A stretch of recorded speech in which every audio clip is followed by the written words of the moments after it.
இந்த மாநாட்டை இவ்வளவு சிறப்பாக, இதற்கு முன்னால் நடந்த மாநாடுகளை எல்லாம் விஞ்சக்கூடிய அளவிற்கு இவ்வளவு சிறப்பாக ஒவ்வொரு நாளும் தன் முதல் மாநாட்டை நடத்துவது போன்ற அக்கறையோடு நடத்தி காட்டியிருக்கக்கூடிய நம்முடைய மண்டல பொறுப்பாளர், முதன்மை செயலாளர், மரியாதைக்குரிய அமைச்சர் அண்ணன் KN நேரு அவர்களே, இந்த மாநாட்டில் கலந்து கொண்டு உரையாற்றி இருக்கக்கூடிய நம்முடைய துணை முதலமைச்சர், இளைஞரணி செயலாளர், அடுத்த மாநாட்டை நடத்த போகக்கூடிய நம்முடைய உதயநிதி அவர்களே, கழகத்தின் துணை பொதுச் செயலாளர்கள் அண்ணன் பொன்முடி அவர்களே, ராஜா அவர்களே, அமைச்சர் சாமிநாதன் அவர்களே, கழகத்தின் அமைப்பு செயலாளர் அண்ணன் RS பாரதி அவர்களே, முன்னாள் அமைச்சர் மரியாதைக்குரிய அண்ணன் பழனிமாணிக்கம் அவர்களே, TKS இளங்கோவன் அவர்களே, அமைச்சர்கள் MRK அவர்களே, SS சிவசங்கர் அவர்களே, அன்பில் மகேஷ் பொய்யாமொழி அவர்களே, ரகுபதி அவர்களே, CV கணேசன் அவர்களே, கோவி செழியன் அவர்களே, மெய்யநாதன் அவர்களே, கயல்வெளி அவர்களே, TRB ராஜா அவர்களே, இந்த நிகழ்ச்சியிலே கலந்து கொண்டிருக்கக்கூடிய எங்களுக்கெல்லாம் வழிகாட்டியாக இருக்கக்கூடிய அம்மையார் கால் மார்க்ஸ் அவர்களே, மகளிர் அணியின் தலைவர் அம்மையார் விஜயா தாயன்பன் அவர்களே, மகளிர் அணி செயலாளர் ஹெலின் டேவிட்சன் அவர்களே, மகளிர் தொண்டரணி செயலாளர் நாமக்கல் ராணி அவர்களே, இணை செயலாளர்கள் குமரி விஜயகுமார் அவர்களே, தமிழரசி அவர்களே, இந்த மாநாட்டு வெற்றிக்காக ஒவ்வொரு நாளும் இரவும் பகலும் பாடுபட்டு உழைத்திருக்கக்கூடிய நம்முடைய மாவட்ட கழகத்தின் செயலாளர்கள் துரை சந்திரசேகர் அவர்களே, பூண்டி கலைவாணன் அவர்களே, காடிவெட்டி தியாகராஜன் அவர்களே, வைரமணி அவர்களே, அன்பழகன் அவர்களே, ஜெகதீசன் அவர்களே, நிவேதிதா முருகன் அவர்களே, செல்லப்பாண்டியன் அவர்களே, கௌதமன் அவர்களே, பழனிவேல் அவர்களே, இந்த நிகழ்ச்சியிலே கலந்து கொண்டிருக்கக்கூடிய அன்பகம் கலை அவர்களே, நாடாளுமன்ற உறுப்பினர்கள், நேற்று கூட இரவு 4 மணி வரை இங்கே பணியாற்றிவிட்டு வீடு சென்று மறுபடியும் காலை பணிகளை தொடங்கி உறுதுணையாக நின்று அமைச்சருக்கு இந்த மாநாட்டு பணிகளை எல்லாம் நடத்தி இருக்கக்கூடிய முரசொலி அவர்களே, அருண் நேரு அவர்களே, மரியாதைக்குரிய கல்யாண சுந்தரம் அவர்களே, சட்டமன்ற உறுப்பினர்களே, இங்கே நம்முடைய அண்ணன் தளபதி அவர்களுடைய வாகனத்திற்கு முன்னால் வண்டி ஓட்டி வந்த மாலத்தி அவர்களே, யாழினி அவர்களே, நிகழ்ச்சியை தொகுத்து வழங்கி கொண்டிருக்கக்கூடிய ரேகா பிரியதர்ஷினி அவர்களே, மேடையில் இருக்கக்கூடிய மகளிர் அணியுடைய மகளிர் தொண்டர் அணி நிர்வாகிகளே, இந்த நிகழ்ச்சியிலே கலந்து கொண்டிருக்கக்கூடிய கழகத்தின் மூத்த முன்னோடிகளே, முன்னணி செயல் வீரர்களே, மாநாட்டிற்கு வந்திருக்கக்கூடிய மகளிர் அணி அமைப்பாளர்களே, பொறுப்பாளர்களே, வலைதளத்திலே பொறுப்பேற்றிருக்கக்கூடிய சகோதரிகளே, ஊடகத்துறையை சார்ந்த தோழர்களே, தோழியரே, ஆழ்கடல் ஆர்ப்பரித்து நீல ஆடை விடுத்து கருப்பும் சிவப்பும் தரித்து ஓடி வந்து புகுந்தது போல் கூடியிருக்கும் மகளிர் அணி சிங்க பெண்களே, உங்கள் அத்தனை பேருக்கும் என்னுடைய வணக்கத்தை, நன்றியை தெரிவித்துக் கொள்கிறேன். வெல்லும் தமிழ் பெண்கள் என்ற இந்த மாநாட்டை 2வது மாநாடாக தஞ்சை தரணியிலே நடத்தக்கூடிய வாய்ப்பை நம்முடைய முதல்வர், கழக தலைவர் அண்ணன் அவர்கள் நமக்கு அளித்திருக்கிறார்கள். இதற்கு முன்னால் கொங்கு மண்டலத்திலே இதே போல ஒரு மாநாடு நடைபெற்றது. அந்த மாநாட்டின் எழுச்சி, அதை விஞ்சக்கூடிய அளவிற்கு எழுச்சியோடு, தஞ்சாவூர்னா என்ன, யாருக்கும் குறைந்தவர்கள் இல்லை, எல்லாரையும் தாண்டி நிற்கக்கூடியவர்கள் என்று காட்டக்கூடிய அளவிற்கு எழுச்சியோடும், அதே ஆர்வத்தோடும் இங்கே இந்த மாநாட்டை நாம் நடத்தி கொண்டிருக்கிறோம். இங்கே பல பேர் பல கனவுகளோடு பல்வேறு திசைகளில் இருந்து தமிழ்நாட்டை நோக்கி படையெடுத்து கொண்டிருக்கிறார்கள். உள்ளூர்ல இருந்தும் சில பேர் படையெடுத்துட்டு இருக்காங்க. சரி, நமக்கு ஏதாவது வாய்ப்பு கிடைக்குமா பார்க்கலாம் என்று. ஆனால் இங்கே இருக்கக்கூடிய கூட்டம் அவர்களுக்கு பாடம் சொல்லி தந்திருக்கும். இது தளபதியின் படை, நம்முடைய முதலமைச்சரின் படை, நம்முடைய கழக தலைவர் அண்ணன் ஸ்டாலின் அவர்களுடைய படை. இது வேறு எங்கேயும் எந்த பக்கமும் திரும்பாது. இது இங்கே மட்டும்தான் வரும், கூடும், ஓட்டு போடும். ஏன்னா தமிழ்நாட்டு மக்கள் தெளிவானவர்கள். எங்க கை தட்டணும், எங்க பார்க்கணும், எங்க விலகி இருக்கணும், எந்த பக்கமே போகாம இருக்கணும் அப்படின்னு தெரியும். அதை விட புத்திசாலிகள் தமிழ்நாட்டில் இருக்கக்கூடிய பெண்கள். வாய் சவடாலாம் விட்டு ஆட்சி நடத்த முடியாதுன்னு தெரியும் உங்களுக்கு. நம்முடைய முதலமைச்சர் அவர்களால் மட்டும்தான் பெண்களுக்கான ஆட்சி, பெண்களை முன்னேற்றக்கூடிய ஆட்சி, பெண்களின் எதிர்காலத்தை பற்றி அக்கறை இருக்கக்கூடிய ஆட்சியை நடத்த முடியும் என்று அவர்களுக்கு தெரியும். யாரையும் நம்பி ஏமாந்து போகக்கூடியவர்கள் இல்லை தமிழ் பெண்கள். யாரால கொடுத்த வாக்குறுதியை காப்பாற்ற முடியும்னு அவங்களுக்கு தெரியும். யார் வேணாலும் சொல்லலாம், நான் 10,000 கொடுக்குறேன், 8,000 கொடுக்குறேன், 2,000 கொடுக்குறேன், பேரை மாற்றி குலவிளக்கு திட்டம்னு சொல்லலாம். என்ன விளக்கு திட்டமாக இருந்தாலும் ஒன்றும் வராதுன்னு தெரியும். ஏன்னா இதுக்கு முன்னாடியே ஸ்கூட்டி கொடுக்குறேன்னு நாங்கள் வந்துதா? வரல. அதே போல குலவிளக்கும் வீட்டுக்கு வராது என்று தெரியும். ஆனால் உங்கள் மகளிர் உரிமை தொகை ஒவ்வொரு மாதமும் உங்கள் வீடு கதவுகளை தட்டி வரும் என்று தெரியும். ஆட்சி பொறுப்பை ஏற்றுக்கொண்ட அன்றே விடியல் பயணத்திற்கு கையெழுத்திட கூடிய முதலமைச்சர் நம்முடைய முதலமைச்சர் அவர்கள் மட்டும்தான் என்று தெரியும். நம்ம வீட்டு பிள்ளைங்க படிக்கணும், பெண்கள் படிக்க வேண்டும் என்பதற்காக புதுமை பெண் திட்டத்தை கொண்டு வந்து நடத்தி கொண்டிருக்கக்கூடிய முதலமைச்சர், நடத்த முடியும் என்று காட்டக்கூடிய முதலமைச்சர் நம்முடைய முதலமைச்சர் மட்டும்தான். அதனால இதையெல்லாம் தெளிவாக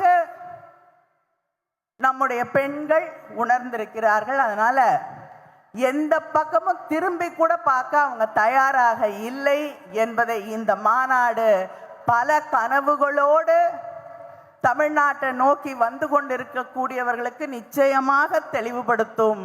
பத்தலைன்னா இன்னொரு மாநாடு கூட போட்டு காட்டுறோம். தயவுசெய்து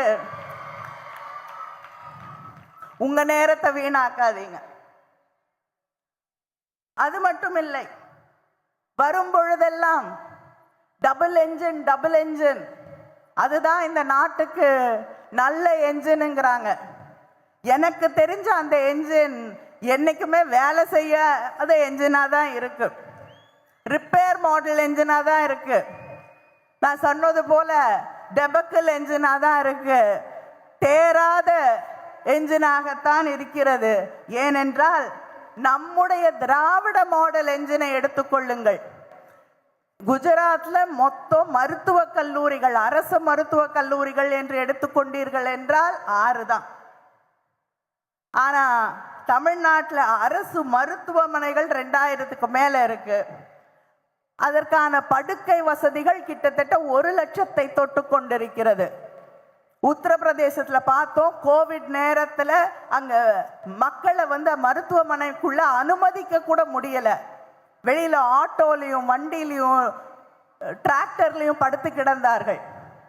1 லட்சம் படுக்கை வசதிகள் மக்களுடைய ஆரோக்கியத்திற்காக, நலனுக்காக சாதித்து காட்டி இருக்கக்கூடிய ஆட்சி திராவிட என்ஜின் ஆட்சி. அதே போல தமிழ்நாட்டில் தான் தொழில் வளர்ச்சி அதிகம். கிட்டத்தட்ட 38,000 தொழிற்சாலைகளுக்கு மேல் இருக்கக்கூடிய மாநிலம் தமிழ்நாடு. அதுல உதய் பேசும் பொழுது குறிப்பிட்டது போல அந்த தொழிற்சாலைகள்ல வேலை செய்யறதுல 42% பெண்கள். தமிழ்நாடு தான் மின்னணு ஏற்றுமதியில முதலிடம், ஜவுளி ஏற்றுமதியில முதலிடம் இருப்பது தமிழ்நாடு. வேற எந்த என்ஜினும் டபுள் என்ஜினும் இந்த சாதனை எல்லாம் செய்யவில்லை. பெண்களுக்கு எதிரான குற்றங்கள் என்று தமிழ்நாட்டை பார்த்து சொல்கிறார்கள். நீங்க ஆட்சி செய்து கொண்டிருக்கக்கூடிய டபுள் என்ஜின் ஆட்சிகளிலே அந்த மாநிலங்களிலே தான் பெண்களுக்கு எதிரான குற்றங்கள் அதிகமாக இருக்கிறது. அதை தாண்டி சமூக மேம்பாட்டு குறியீடு, சோஷியல் ப்ராக்ரஸ் இண்டெக்ஸ், அது ஒரு மாநிலத்தில் இருக்கக்கூடிய மக்களுடைய அடிப்படை தேவைகள், தண்ணீர், காற்று, வீடு, அடிப்படை உரிமைகள், கல்வி போன்ற அடிப்படை உரிமைகள், அவங்களுடைய உடல் ஹெல்த் இண்டிகேட்டர்ஸ், இது மக்களுடைய பாதுகாப்பு, கருத்தை வெளிப்படுத்தக்கூடிய உரிமை, இதையெல்லாம் கணக்கில் எடுத்துக்கொண்டு கணிக்கக்கூடியதுதான் சோஷியல் ப்ரோக்ரஸ் இண்டெக்ஸ், சமூக மேம்பாட்டு குறியீடு. அதுல மிகப்பெரிய மாநிலங்களிலே முதலில் இருப்பது தமிழ்நாடு. எல்லாத்தையும் சேர்த்து ஒருங்கிணைச்சாலும் முதல்ல இருக்கிறது தமிழ்நாடு. பெரிய மாநிலங்களை கணக்கு எடுத்துக்கிட்டீங்கன்னா, அதுக்கு முன்னாடி இருந்தீங்கன்னா புதுச்சேரி, கோவா போன்ற சின்ன சின்ன மாநிலங்கள் நமக்கு முன்னாடி இருக்கலாம். ஆனால் பெரிய மாநிலங்கள்ல முதல்ல இருக்கிறது தமிழ்நாடு தான். உங்களுடைய டபுள் என்ஜின் இருக்குல்ல, உத்தரப்பிரதேசம், மத்திய பிரதேசம், ராஜஸ்தான் எல்லாம், அது எங்க வருது தெரியுமா? 30, 31, 32, 33 இறங்கிக்கிட்டே போகுது. இதுதான் டபுள் என்ஜின் செய்திருக்கக்கூடிய சாதனை. அதே போல இங்க 23ஆம் தேதி மிகப்பெரிய அளவிலே நம்முடைய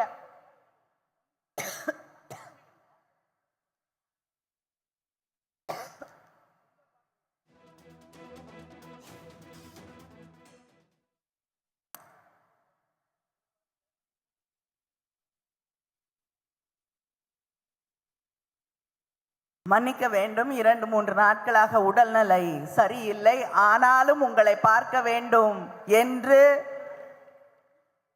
எங்க அப்பா சொன்ன வழியில, அண்ணன் சொன்ன வழியிலே இங்கே நான் வந்திருக்கிறேன்.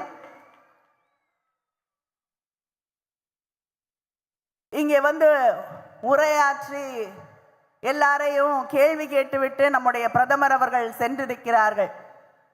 அவர் குஜராத்தோடைய முதலமைச்சராக இருந்த பொழுது 2012 இந்திய ரூபாய்க்கு அமெரிக்க டாலர் 56 ரூபாய் கொடுத்தா $1 வாங்க முடியும். அப்பொழுது என்ன சொன்னாரு? ஏன் இந்திய பணத்தோட மதிப்பு இறங்கிக்கிட்டே போகுது, நல்ல ஆட்சி நடக்கவில்லை, நல்லவர்கள் கையிலே ஆட்சி இல்லை, திறமையானவர்களிடம் ஆட்சி இல்லை, நம்ம சுத்தி இருக்கக்கூடிய அத்தனை நாடுகளை விட இந்தியா மோசமாக ஒரு நிலையிலே இருக்கிறது, இங்கே நடந்து கொண்டிருக்கக்கூடிய ஆட்சி தான் இதற்கு காரணம் என்றார். டெல்லியில ஒன்றிய அரசாங்கம் இவர்கள் நடத்தக்கூடிய ஆட்சி தான். இன்னைக்கு டாலருடைய $1 எவ்வளவு ரூபாய் தெரியுமா நம்ம கொடுக்கணும்? 92 ரூபாய். டாலருக்கு எதிராக இந்திய ரூபாயோட மதிப்பு ஏறி இருக்கா, இறங்கி இருக்கா? இறங்கி இருக்குல்ல. அப்ப உங்களுடைய ஆட்சி இன்னும் மோசமாக இறங்கி இருக்கா இல்லையா? தனியா ஆட்சி நடத்துற இடத்துலயும் ஒன்றும் பண்ணல.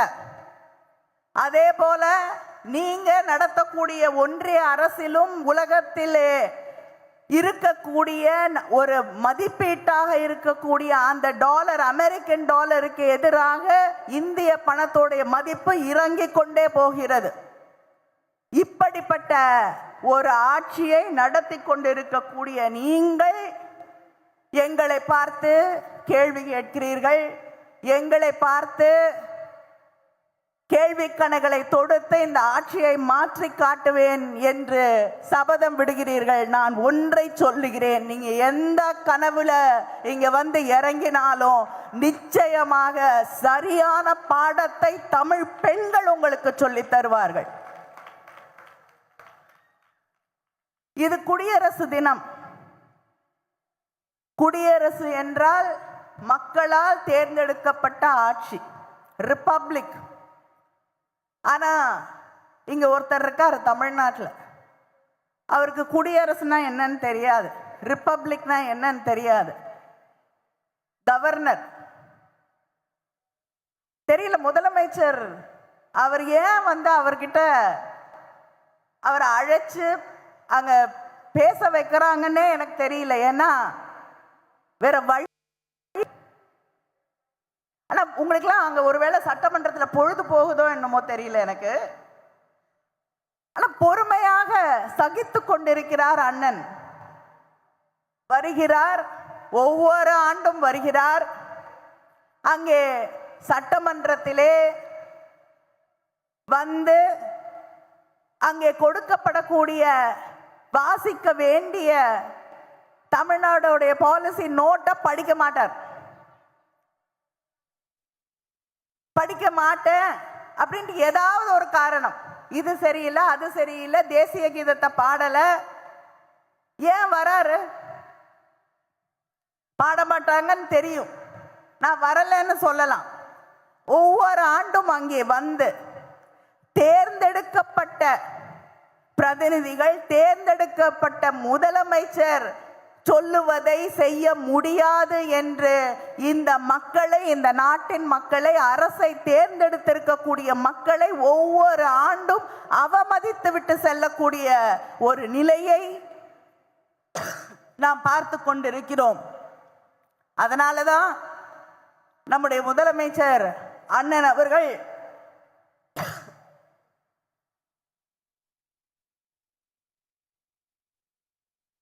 இத படிக்கவே வேண்டாம், கவர்னர்கள் இதை படிக்கவே வேண்டாம் அப்படின்னு சொல்லி மாற்றம் கொண்டு வர வேண்டும் என்று கான்ஸ்டிடியூஷனை மாற்றணும் அப்படின்னு தீர்மானம் கொண்டு வந்திருக்கிறார்கள். நான் இன்னொரு தீர்மானத்தையும் நாம் ரொம்ப நாளா சொல்லிக்கிட்டு இருக்கோம், இந்த கவர்னரே வேண்டாம், இவர்களால் எந்த பயனும் இல்லை. இதுதான் திராவிட முன்னேற்ற கழகம் மிக நீண்ட நாட்களாக தொடர்ந்து சொல்லிக் கொண்டிருக்கிறோம். இந்த நாட்டில் கவர்னர்களுக்கு, நாடு முழுவதும் இருக்கக்கூடிய கவர்னர்களுக்கு ஒவ்வொரு ஆண்டும் கிட்டத்தட்ட 700 கோடி செலவழித்துக் கொண்டிருக்கிறோம். இந்த 700 கோடியை எத்தனையோ பிள்ளைகளுடைய படிப்பிற்கு, அவர்கள் வாழ்க்கையை முன்னேற்றுவதற்கு நாம் செலவழிக்க முடியும். ஆனால் ஒவ்வொரு ஆட்சியையும், பிஜேபி இல்லாத ஆட்சியையும் கஷ்டப்படுத்த வேண்டும், அந்த மாநிலத்தை சேர்ந்த மக்களை அசிங்கப்படுத்த வேண்டும், அவமானப்படுத்த வேண்டும் என்று இந்த கவர்னர்களை அங்கே இருக்கக்கூடிய ஒன்றிய அரசாங்கம் பயன்படுத்தி கொண்டிருக்கிறது. பிரதமர் இங்கே 23ஆம் தேதி பிரதமர் வந்தார், அதற்கு முன்பும் வந்தார், இனிமேல் அடிக்கடி வருவார். உங்களுக்கெல்லாம் நல்லா தெரியும், நிறைய பேர் லீவ் விட்டா ஊருக்கு போவீங்க, அது பேரு சம்மர் சீசன் வந்தா சம்மர் லீவ்ல வெக்கேஷனுக்கு போவீங்க. அதே போல குளிர்காலத்துல லீவ் விட்டாங்கன்னா வின்டர் ஹாலிடேஸ், வெக்கேஷன்ல போவீங்க. வின்டர் சீசனுக்கான எங்கேயாவது ஒரு ஊருக்கு போய் சுத்தி பார்த்துட்டு வருவீங்க. அதே போல பிரதமர் பொதுவாக வெளிநாடுகளில் தான் பயணம் செய்து கொண்டிருப்பார். இந்த எலெக்ஷன் சீசன் ஒன்று வருது இல்ல, அப்ப அவருடைய விமானம் இந்தியாவில் திரும்பும். எந்த மாநிலத்தில் தேர்தல் நடக்கிறதோ அந்த மாநிலத்திலே இறங்கும். அதனால் நம்முடைய பிரதமர் எலெக்ஷன் சீசனுக்கான ஒரு டூரிஸ்ட் பிரைம் மினிஸ்டர் தான் நம்முடைய பிரதமர். அதனால அந்த டூரிஸ்ட் பிரைம் மினிஸ்டர் சமீபத்தில் இங்கே வந்தார், பேசினார். 45 நிமிஷம் பேசினார். அந்த 45 நிமிஷத்துல பல முறை முதலமைச்சருடைய பேரை சொன்னாரு, திராவிட முன்னேற்ற கழகத்தின் பெயரை சொன்னார், பல எதிர்கட்சிகளின் பெயரை எல்லாம் சொன்னார். ஆனா ஒரே ஒரு கட்சியோடைய பெயரை மட்டும் சொல்லல, அது அதிமுக. மேடையிலே நிற்கிறார் எடப்பாடி பழனிசாமி. 45 நிமிடம் பேசிய பிரதமர் அவருடைய கட்சியோடைய பேரை சொல்லவே இல்லை.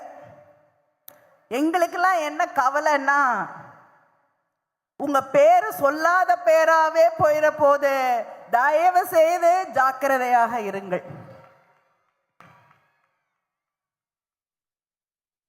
அப்படி ஒரு கட்சியின் பெயரையே நிராகரிக்கக்கூடிய இடத்தில் நீங்கள் கூட்டணி வைத்துக் கொண்டிருக்கிறீர்கள்.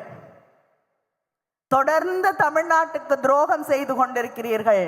இப்பொழுது உங்களை ஆளாக்கிய இயக்கத்திற்கு, கட்சிக்கு துரோகம் செய்து கொண்டிருக்கிறீர்கள். பழனிசாமி அவர்களே, மக்கள் நிச்சயமாக பார்த்து கொண்டிருக்கிறார்கள். எந்த காலகட்டத்திலும் உங்களை மன்னிக்க மாட்டார்கள் என்பதை நீங்கள் புரிந்து கொள்ள வேண்டும். பல முறை இங்கே வரப்போகிறார் பிரதமர், சில கேள்விகளுக்கு பதில் சொல்லிவிட்டு வந்தார் என்றால் நன்றாக இருக்கும். நம்முடைய தமிழ்நாட்டு குழந்தைகளுக்கு தர வேண்டிய நிதி கிட்டத்தட்ட 2500 கோடிக்கு மேல, அதை எப்ப கொடுப்பாருன்னு சொல்லிட்டு வந்தார்னா நல்லா இருக்கும்.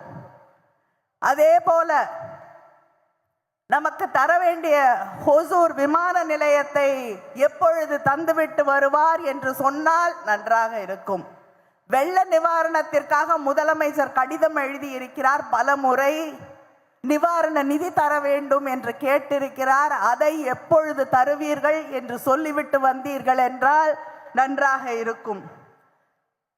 முதலமைச்சர் அவர்கள் பல முறை இந்த கேள்வியை எழுப்பி இருக்கிறார்கள். டீலிமிட்டேஷன் வந்தா தமிழ்நாட்டுக்கு பாதிக்கு இருக்குமா இருக்காதா, எங்களுடைய எம்பிக்களுடைய எண்ணிக்கை குறையுமா அப்படியே இருக்குமா என்று ஒரு பதிலை சொல்லுங்கள் என்று கேட்டார். இதுவரை பதில் இல்லை. வரும்போது அதற்கு பதிலோடு வாருங்கள் பிரதமர் அவர்களே. தமிழ் மீது திடீரென்று அக்கறை வந்தது போல் பேசுகிறீர்களே, இதுவரைக்கும் சமஸ்கிருதத்துக்கு 2500 கோடி செலவு செய்திருக்கிறீர்கள். தமிழுக்கு 167 கோடி செய்திருக்கிறீர்கள். அந்த இரண்டையும் ஒன்றாக்கி விட்டு வாருங்கள் பிரதமர் அவர்களே.